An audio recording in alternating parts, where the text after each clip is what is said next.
সেনাবাহিনীর সাথে বিচ্ছিন্নতাবাদীদের একটা সংঘর্ষ হচ্ছে, 2 জন 5 জন 10 জন সেনা সদস্য মারা যাচ্ছে, কিছু কফিন হেলিকপ্টার করে সংশ্লিষ্ট ক্যান্টনমেন্টে আসছে, তারপরে তাদের গ্রামের বাড়িতে দাফন হয়। ছোটখাটো নিউজ আকারেই এটাকে শেষ করে দেওয়া। 10 ট্রাক মামলা, সেখানে অস্ত্র ছিল 3 ট্রাকও না, সেটাকে 10 ট্রাক সাজিয়ে চালের বস্তার মধ্যে অস্ত্র লুকিয়ে 10 ট্রাক বানিয়ে সেই 10 ট্রাক মামলা নামে এটাকে বিচার করে গোয়েন্দা বাহিনী প্রধানদেরকে ফাঁসি দেওয়া হয়েছে। ভারত বাংলাদেশকে যখনই তার আনফ্রেন্ডলি কোনো সরকার বাংলাদেশে থাকে তখনই তাদেরকে ডিস্টার্ব করার জন্য পার্বত্য চট্টগ্রামের এই বাহিনীটাকে ব্যবহার করে আসছে। পার্বত্য চট্টগ্রাম বাংলাদেশের একটা অঞ্চল যেটাকে সবসময় আমাদের প্রতিবেশী দেশ বাংলাদেশকে ডিস্টার্ব করার জন্য একটা টুল হিসেবে ব্যবহার করেছে এবং এটা তারা রিজার্ভ হিসেবে রেখেছে। গত 16 বছর আমরা দেখেছি যে সেখানে কোনো রকম তেমন কোনো উল্লেখযোগ্য ঘটনা ঘটে নাই, বা 96 সালে পার্বত্য চুক্তি যেটা হয়েছিল সেটারও আংশিক কার্যকর করায় এখানে একটা শান্তি বিরাজ করছিল। মূল যে বিদ্রোহী সংগঠন ছিল সেটা সারেন্ডার করে তারা সিভিল প্রশাসনে বা স্বাভাবিক কার্যক্রমে যোগদান করে। কিন্তু একই সাথে ভারত আরেকটা সংগঠনকে রেইজ করে,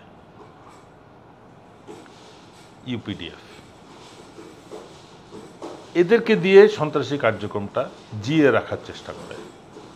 গত 16 বছর আমরা দেখেছি তারা চাঁদাবাজি করেই নিজেদেরকে চালিয়েছে মোটামুটি। তারা খুব একটা সেপারেটিস্ট মুভমেন্টের সাথে তারা জড়িত ছিল না, কিন্তু তা চাঁদাবাজি এবং সন্ত্রাসী কার্যক্রমের সাথে জড়িত ছিল।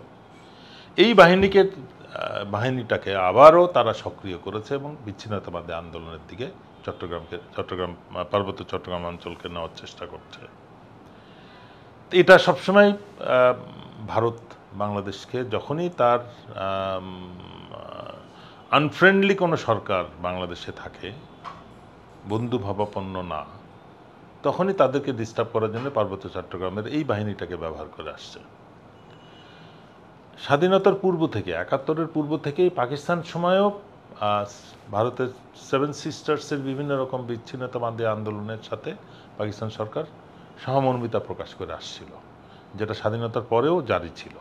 কিন্তু আওয়ামী লীগ এসে তাদের সকল সংগঠনকে নিষ্ক্রিয় করে ফেলে, নিশ্চিহ্ন করে ফেলে।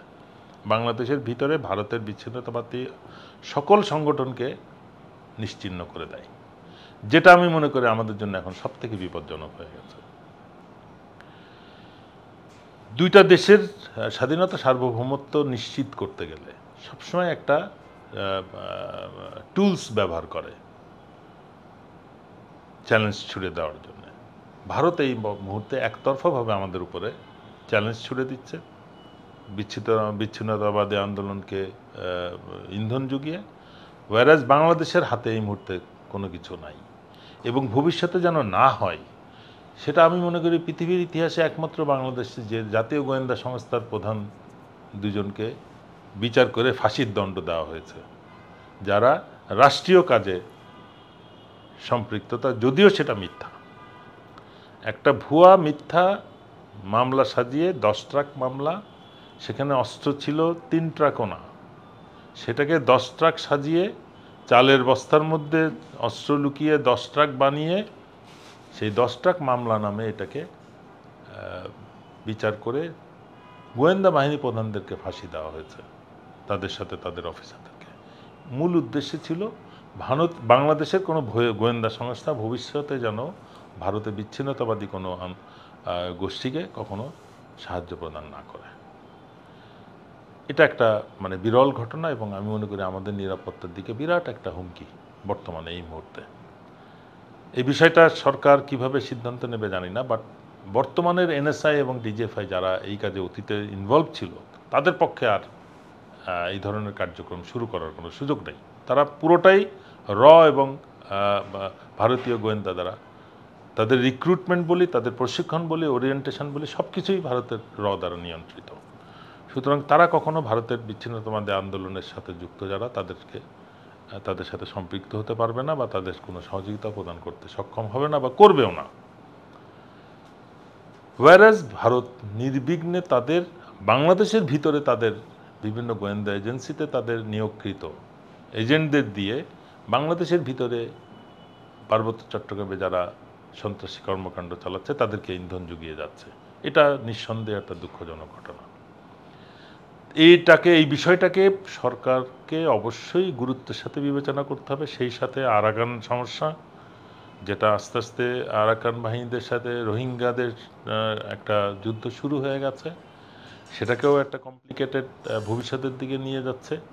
সার্বিক বিষয়টা আমাদের পার্বত্য চট্টগ্রাম, যেটা ভারতের একটা অংশ এবং মায়ানমারের একটা অংশকে সীমানার সম্পৃক্ত, সেই অঞ্চলটা বেশ ভোলাটাইল হয়ে যাচ্ছে বলতে হবে। এটাকে দেশের নিরাপত্তা এবং সার্বভৌমত্বের কথা বিবেচনা করে কঠোর নিরাপত্তা কর্মসূচির মধ্যে নিতে হবে। এই যে 400+ সেনা কর্মকর্তা বা সেনাবাহিনী যে নিহত হলো, হত্যা করা হলো, এটা আসলে কেন? বা দেশের ভেতরে সেনাবাহিনী সৈনিকরা নিরাপদ নয়? দুঃখজনক বিষয় হচ্ছে ৭৫ সালের আগ থেকেই বলতে হবে, শেখ মুজিবের একটা বক্তব্য, সেই সময় রাষ্ট্রপতি ছিলেন, যে পার্বত্য চট্টগ্রামের উপজাতি যারা ছিল তাদেরকে বলেছিল তোমরা বাঙালি হয়ে যাও। সেই থেকেই কিন্তু এই কনফ্লিক্টটা শুরু। তারপর থেকেই কিন্তু সশস্ত্র বাহিনী, বাংলাদেশের বিশেষ করে সেনাবাহিনী ব্যাপকভাবে এটাকে অত্যন্ত সফলতার সাথে এই বিচ্ছিন্নতাবাদী আন্দোলনকে নিয়ন্ত্রণ করে এটা প্রায় নিশ্চিহ্ন করে ফেলেছিল। এটা একটা সফল কাউন্টার ইনসার্জেন্সি অপারেশন বলতে হবে বাংলাদেশের সশস্ত্র বাহিনীর জন্য। কিন্তু দুঃখজনক বিষয় হচ্ছে এই বিষয়টা, এই সশস্ত্র বাহিনীর কার্যক্রমটাকে রাজনৈতিক সরকার সবসময় গোপন রাখছে জনগণ থেকে। এই যে 400 মৃত্যু, এটা কিন্তু জনগণ জানতো না। হিলট্রাক্সে একটা সেনাবাহিনীর সাথে বিচ্ছিন্নতাবাদীদের একটা সংঘর্ষ হচ্ছে, 2 জন 5 জন 10 জন সেনা সদস্য মারা যাচ্ছে। কিছু কফিন হেলিকপ্টার করে সংশ্লিষ্ট ক্যান্টনমেন্টে আসছে, তারপরে তাদের গ্রামীণ বাড়িতে দাফন হয়। ছোটোখাটো নিউজ আকারেই এটাকে শেষ করে দেওয়া হয়। এদেরকে সঠিকভাবে কখনো রিকগনাইজ করা হয় নাই। এই কার্যক্রম, এই স্যাক্রিফাইসকে কখনো স্বীকৃতি দেওয়া হয় নাই।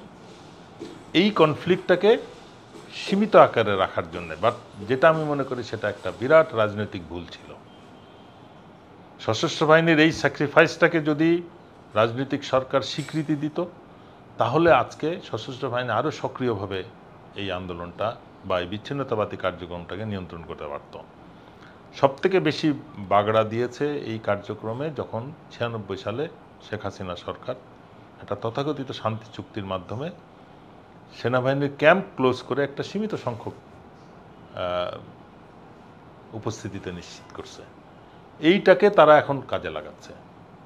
যেভাবে ব্যাপকভাবে হিলট্রাক্সের মধ্যে ছড়িয়ে ছিটিয়ে একটা কন্ট্রোল নিশ্চিত করেছিল, সশস্ত্র বাহিনী উইথড্র করাতে আবার সন্ত্রাসীরা সেই জায়গাগুলোকে তাদের নিয়ন্ত্রণে নিয়ে শৃঙ্খলা সৃষ্টি করছে।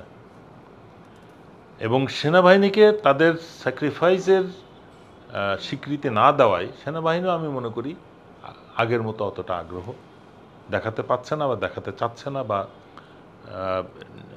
এটার জন্য তারা অতটা আগ্রহী বোধ করছে না। এই বিষয়টাকে গুরুত্বের সাথে ডিল করতে হবে, না হলে এই যে আরাকান বলি, এই যে কুকি কেএনএফের যে কার্যক্রম, আরাকানিদের কার্যক্রম রোহিঙ্গাদের সাথে, এবং এই ইউপিডিএফের যে কার্যক্রম, এই কার্যক্রমকে নিয়ন্ত্রণ করতে হলে আমাদেরকে সিরিয়াসলি বিষয়টা হ্যান্ডেল করতে হবে।